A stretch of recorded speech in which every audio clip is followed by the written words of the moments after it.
Grace be with you. This is John Clifton, President of the Queens Libertarians, and we are pleased to see you all here at our new location at the corner of Austin and 70th Road here in Forest Hills.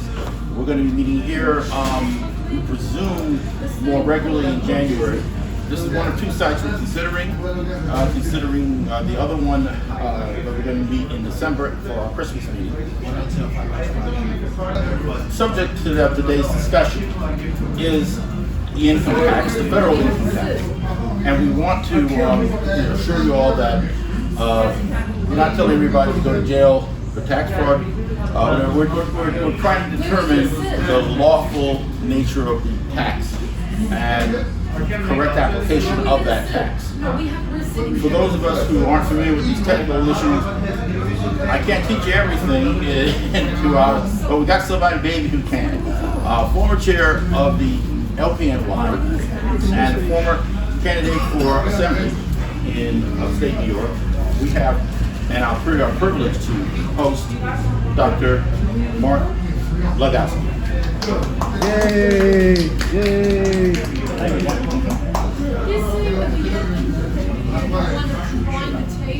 Today, theoretically, is the 16th Amendment about income tax. But in reality, it's about tyranny. You see, when we broke from England, we had our revolution. We were actually revolting against the tyranny that was imposed on us. The financial situation was literally burdensome. We objected to their taxes. They needed revenue in order to continue their tyranny. They were just going to be collected any way they can. So what's happened back then was we actually implemented a constitution wherein we put two theories. One was the creation of two great classes of taxes. The two classes of taxes that we had were basically all the duties, imports, and excises were to be created uniform across the nation. The other great tax was a direct tax per capita on the state, basically on population. The country was supposed to have a census, and the states were being taxed directly. And there was the only two classes of taxes that Congress could use. And they used that to collect those taxes up until 1961, when Abraham Lincoln decided to go to war against the South. He negotiated with the banks to basically have the banks fund the war. The bank's condition was, one, that they get to control the revenue in the creation of dollars, and two, that there was an income tax charged on every American to pay back the debt that the country was incurring. That was the condition for the revenue that the states, the northern states, had for paying for the war. So what's happened, because the tax was implemented, it was very specific, and it was the courts, the U.S. Supreme Court allowed it because it was temporary. 20 years that income tax would be gone. The IRS would be gone. So 1881, the income tax that was implemented in 1861 disappeared. Congress reduced it to 2 decades of easy money, because all they had to do to collect money was increase the tax rate. So what they did was, in 1894, Congress issued an income tax. In 1896, because it was challenged immediately, in 1896, the U.S. Supreme Court said unequivocally, income tax is unconstitutional. Well, what is the Congress going to do now? So for the next 13 years or so, they came across a scheme where they would pass a bill and not implement it. The bill that they passed read specifically, the Congress shall have the power to lay and collect taxes on income from whatever source derived without apportionment among the several states and without regard to any enumeration. So basically, Congress usurped the power to ignore the Constitution and gave themselves the power to create income tax. Even though 13 years earlier, the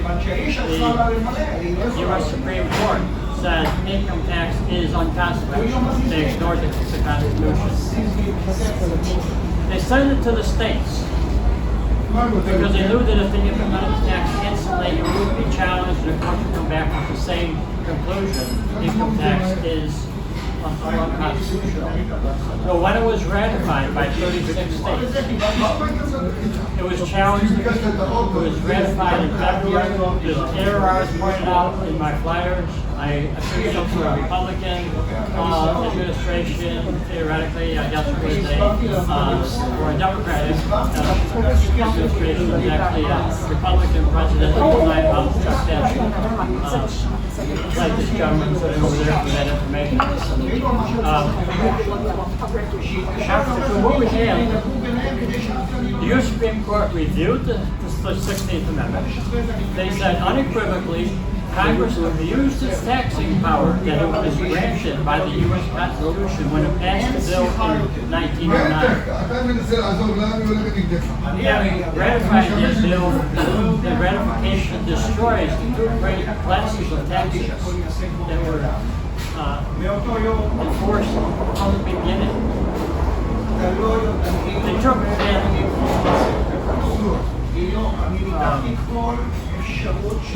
challenge the actual implementation by saying the 16th Amendment makes the income tax the law of the land. The U.S. Supreme Court cannot change the law of the land. This is their wording. Only Congress, at the insistence of the people, can change the law of the land. So in 1960, they said they must. When FDR implemented the New Deal, it was yours. the New Deal is unconstitutional. You want more? But it is consistent with the law of the land, going back to the 16th Amendment. Because if the government can collect the taxes, they have the right to spend it any way they want. The Great Society was declared unconstitutional because it was inconsistent with the original Constitution, but it was consistent with the law of the land, the 16th Amendment. And the U.S. Supreme Court said again, the U.S. Supreme Court cannot change the law of the land, only Congress at the insistence of the people. By now, the U.S. Constitution is becoming untrue because no one is paying attention to it. 2 more times, the U.S. Supreme Court ruled bills from Congress as unconstitutional, but consistent with the law of the land, repeating again that Congress cannot change the law of the land, only Congress at the insistence of the people. There was the NDAA, National Defense Administration Act, unconstitutional. It literally destroys your right of due process. Obamacare. The law of the land, that means the state said the U.S. Supreme Court can implement an income tax. It doesn't matter what the Constitution says. The states ratified it as an amendment, sort of like prohibition. It was an amendment through the Constitution. It was unconstitutional, but they passed it anyway. Eventually, the prohibition got rescinded, and we could drink alcohol again instead of alcohol again. But it became highly regulated. So the 16th Amendment, it's a law of the land. We have to obey it, but it's unconstitutional. It's totally inconsistent with the Constitution as listed. And had they decided to change the Constitution, they would have specified in the bill passed in 1909 that certain clauses in the Constitution were to be restricted. They didn't state that, so they put in a contradiction. And the National Defense Administration Act puts in a contradiction. The reason why the Obamacare, the Affordable Care Act, was declared constitutional, and it was unconstitutional. Right here.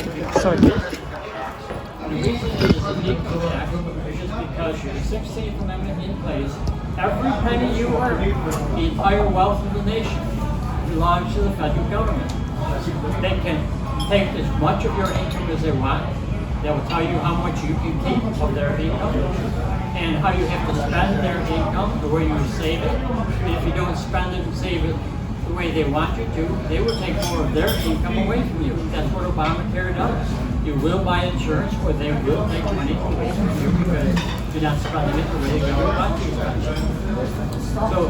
So what we have is basically the implementation of tyranny, the 16th Amendment, through the doors of tyranny wide open. So if we're living in tyranny, what's changed? Well, a lot of things. First off, the movement of money used to be from local towns, villages, cities to the county, and from the county to the state, and with the per capita tax placed on the state, from the states to the federal government. As a matter of fact, the states had control over the federal government budget because the senators would have to go back to the states and request the states pay for the budget that the Senate approved. The House was supposed to make the budget, the Senate approved the budget, and then go get the funds to fund the budget. That all changed. When Congress wants to implement anything now, all it has to do is just reach over, take some more of your money. Because that's what the income tax is. It's directly from you to the federal government. Keep going. So in any case, money changed from you up to the government, with the lower branches having control of the upper branches, counties had control of the state budget, cities, towns, and villages had control of the county.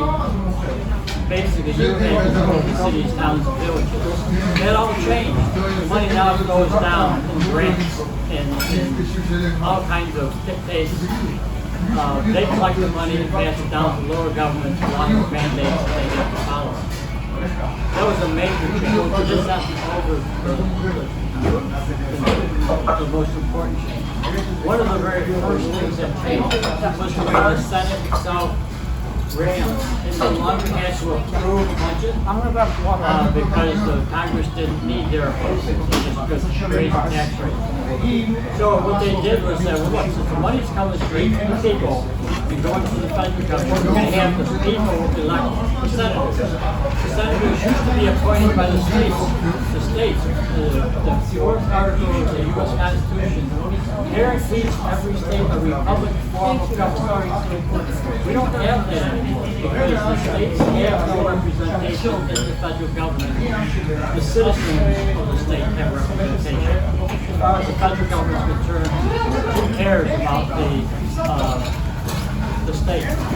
Because the senators are elected by the states.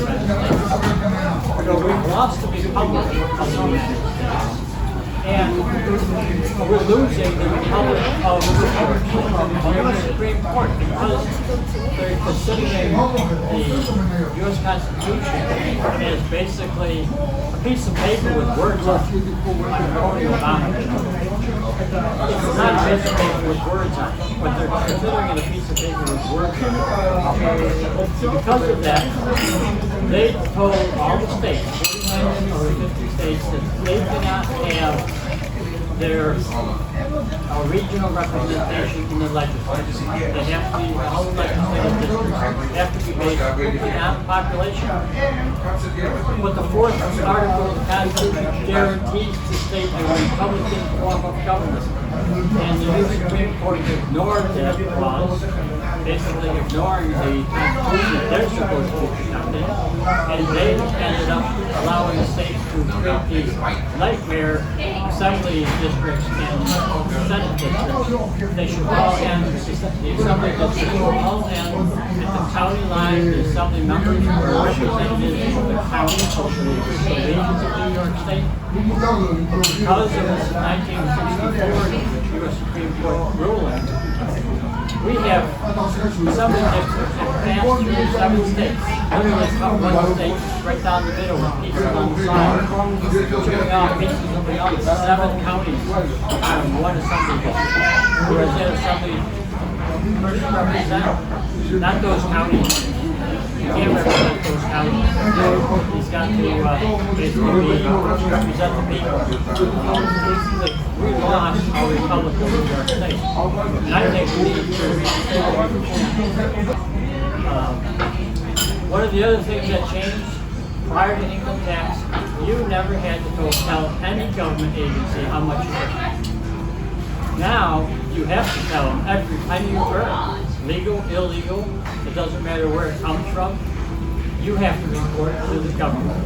The government doesn't have to report to you of anything. As a matter of fact, they're doing less and less reporting and more fabricating of whatever it is they're telling you. And this is the problem. But one of the other things that changed, because of the 16th Amendment, was the number of taxes right now. No, this is it. Let's see, since the 16th Amendment was implemented, we now have gift taxes, inheritance taxes, tobacco taxes, real estate taxes, property taxes, gasoline taxes, beer taxes, and various other alcoholic taxes, very specific to the form of alcohol. Sales taxes, luxury taxes, business revenue taxes. Business revenue taxes, that means that they can come down here, calculator how much money this guy actually makes to make a profit. They will take a percentage of his business tax right off the top.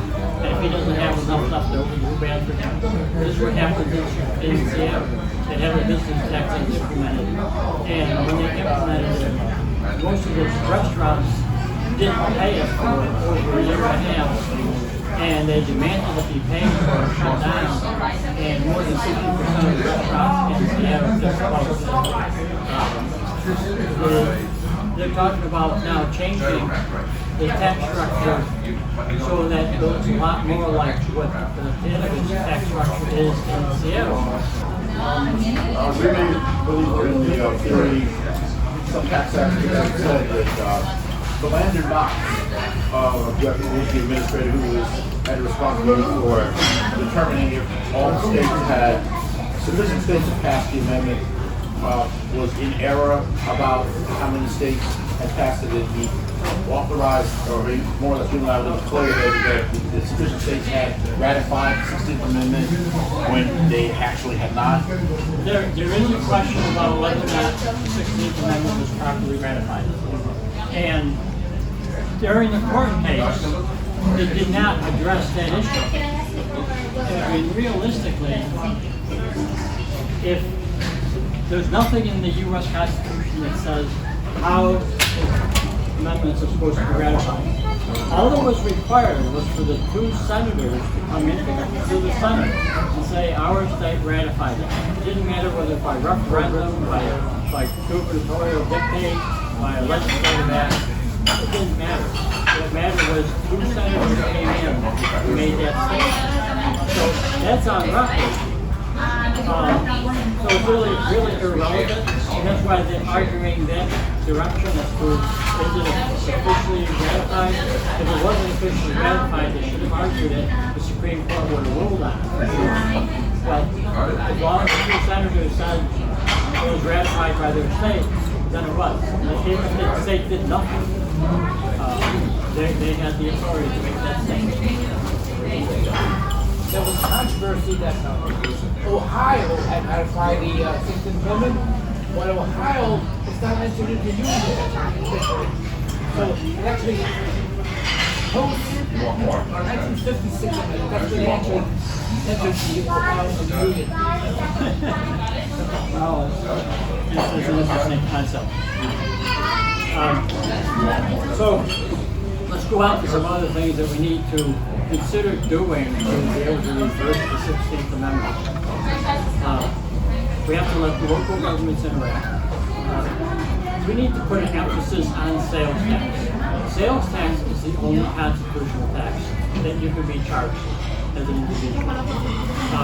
It's like an excise tax, the sales tax, according to Warren Buffett, I think it was Warren Buffett that said this, if we put a 3% sales tax on everything in the U.S. gross domestic product, charge it once, we have enough money, regardless of what the inflation rate is, we have enough money to pay for the federal government. 3% charge once. If we did that, businesses would not have to file business tax forms every year to the federal government declaring how much money they did or didn't make. You would not have to file any federal form declaring how much money you made or did not make. Think of what your life would be like come April 15th. You didn't have to file an income tax form. You could go out and have a party. So what happened? Well, this was the World team. We had the Buffalo Billion. What happened to the Buffalo Billion? Well, 250 million of it disappeared to state agencies instantly because that's their fund. That's why this 50 million disappeared to state agencies. So The man's in jail. For cocoa. what? Joe Coco's in jail. Yeah. Why? I don't follow people. I follow issues. One of the other things that changed is the amount of government grants that are given out. We need to terminate government grants. They're basically saying, hey, you got a good project. Thank you, here's some money. Sure, goes to the taxpayers all the money. This place, she's got plenty of money. And they can't do this every single time. I need a favorite project from a politician that wants to become noted for helping the locality. They will try to get a grant. It's your tax money to give away. We need to leave the tax money in people's hands. And then you can give the grant yourself, organize a group to get the grant. We don't need the government to forcibly take the money from you in the form of taxes. Those are just some ways we can start. I believe we can get rid of the 16th Amendment if we deliberately start attacking some of those things the 16th Amendment empowers government to do. So, You right here, Kyle? if you want to answer any questions,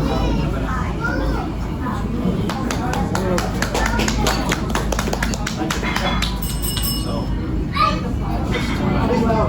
at this time, I'm assuming the federal Congress doesn't plan to repeal this income tax bill, possibly not until next year, possibly not until 2024. Could you repeat the question?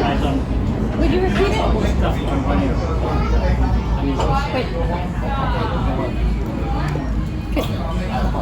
You got it? Alright, I don't want to be in your way, I'm sorry. The federal Congress doesn't plan to repeal this bill, this controversial bill, until next year or possibly 2024.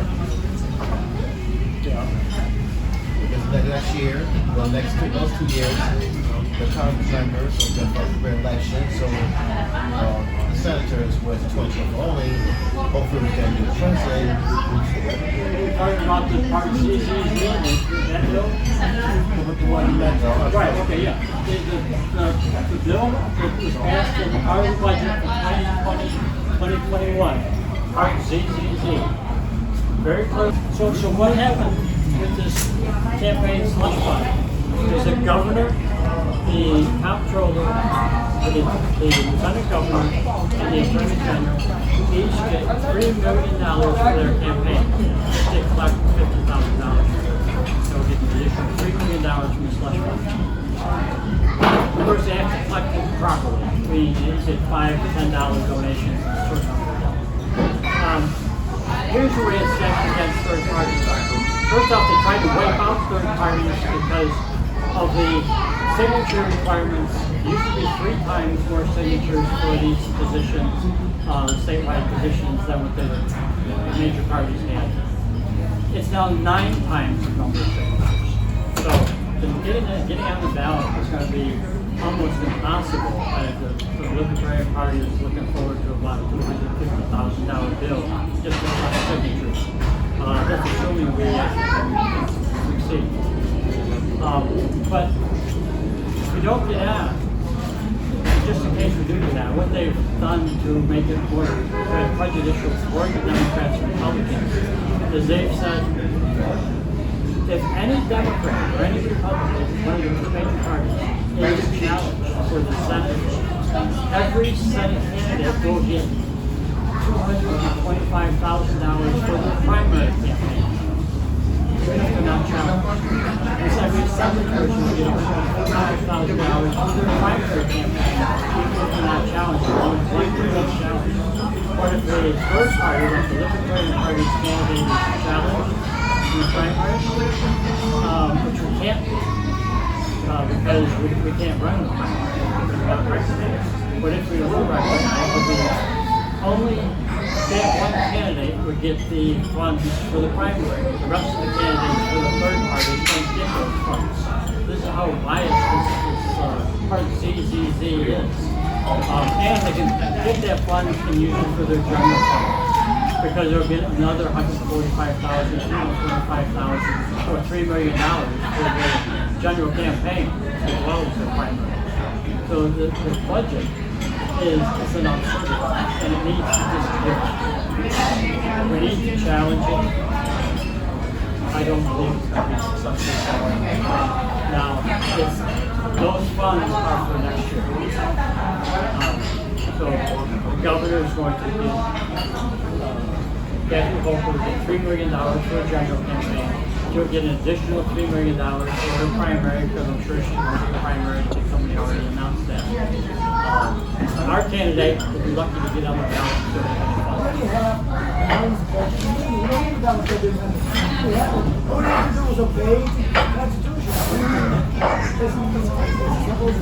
Well, here's the problem. What's that? The real problem is that there is no such thing as a balanced budget. There is no such thing as a balanced budget. Because what happens, this is explained by